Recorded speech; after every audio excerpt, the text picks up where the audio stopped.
Welcome to Sonan's One and All to your hump day. We've reached the middle of the week. Yes, I know you love that hump day. There's something to be said. I don't like when the camel says that, but I am happy. I wanted to get like a little animation. I don't think the Geico would allow that to do that. Just like it would just pop up on the side of Alex and just say hump day and then go away. Boy. Or maybe I'll get a little lapel pin of the camel, but we'll see. That's your next birthday present. Thank you. And the whole cake is going to be the camel. Amazon.com. Guarantee you they have that. And maybe you can also find it at Costco in China. The sheet cakes at Costco, by the way, are pretty fantastic, and I always try to come up with ideas of why I need to buy one for somebody for some reason. And that's what all these people were thinking too in China, because they flooded the stores, the first physical Costco in Shanghai in China, and it was too crowded to stay open, actually. They had to shut it down.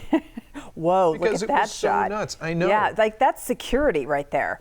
You can understand this, Alex, because you have a Costco membership. I do, and I'm obsessed with it. And if it's the first one in the country, you're going to go crazy like these folks did. So police were deployed to restore order, to manage traffic jams, and then Costco sent out a text to everybody who were members and said, "We're going to cap it to 2,000 people now." Oh my gosh! You know, do not. You are not welcome to shop here. Do not give us your money. Look at them in California. Oh my gosh! You've got to see this video. That can't even be real. It's the hot dogs. This is not Disney World. It's the $1.50 hot dogs, the $5 chickens. Look at that. I know. I cannot believe that, and yet again I can. I always have to have a little talk with myself in the not the garage, in the parking lot. I'm like, okay, let's just get to my Zen place and know that I'm only going to buy the things that I slightly need as I walk out with like a tub of peanut butter and new furniture.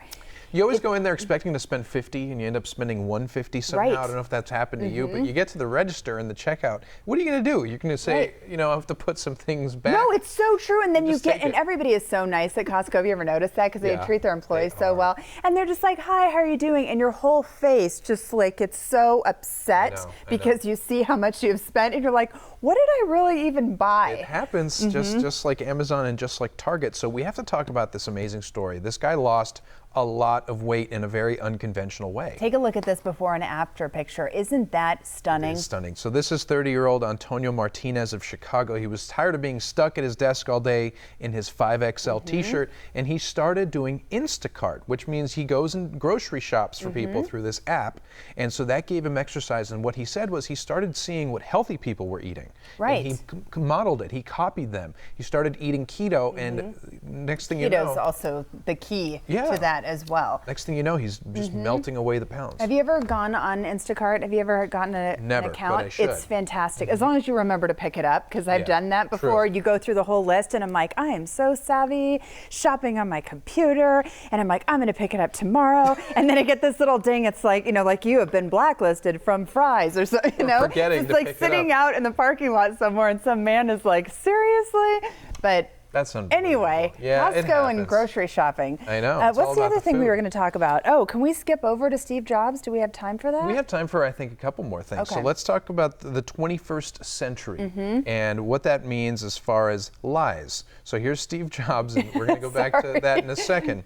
But the 21st century, a lie that we tell a lot is about Wi-Fi, believe it or not. Because people who go on vacation, it's been found that over 50% or almost 50% of Americans lie about access to the internet so that they don't have to do work while they're on vacation, which makes sense, right? Of course, and they deserve it. You're not supposed to be contacted by your employer while you're on vacation unless it's urgent. And I know in today's age, pretty much everybody gets at least a couple of emails while they're on vacation with their family or alone or whatever in this escape. But I think it's so great that some of these hotels are saying, hey, come to us because we're the ones who don't have Wi-Fi. Yeah. So let's get that Steve Jobs story. And there's a big controversy about this man. You got to see this picture. That was found in Egypt. Someone took this picture and they said, oh my gosh, is this Steve Jobs? Did he lie about his death? No, it's not. Steve Jobs died in 2011 at the age of 56. Rest in peace. But people reacted on the internet, as you expected, cracking jokes and doing all sorts I think that it does look like him. A little bit. It has a side profile. It's your hero. You're like, well, he is my hero. Like, does not you're like, no, the jawline's not quite right.